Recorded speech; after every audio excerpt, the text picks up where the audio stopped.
of the things that we've put together as a little display for some of our clients is a series of 27 official notes. This is currency from the country of Zimbabwe.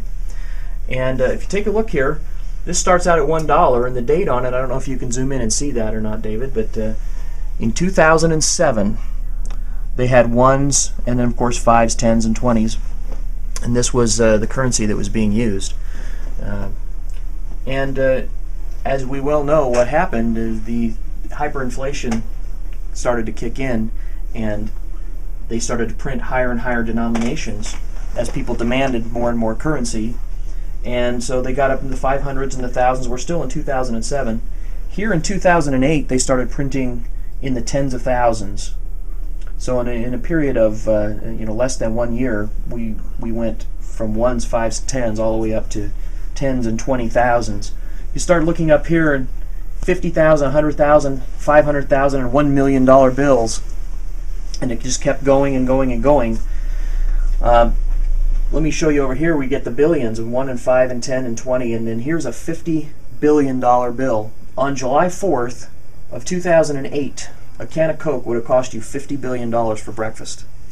But at lunchtime, it would be $100 billion, and by the time you got to dinner, it would be $150 billion. Their inflation rate, as you know, was approximately 10 to the 27th power. It's something that's just staggering.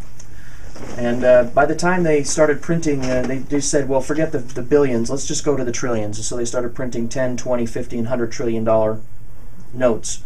They hired a German company to print these, and they placed the orders for these, and by the time the German company was finished actually printing them, they weren't worth the paper and the ink that it took to make them. And so the German company never delivered them.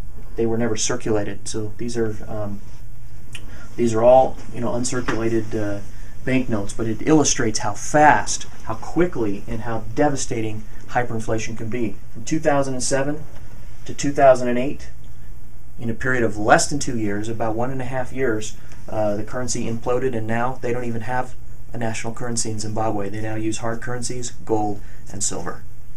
So, quite a lesson, and one I hope no one misses that lesson. Thank you so much, Reed. Thank you, Dave. Buy real, get real, be real.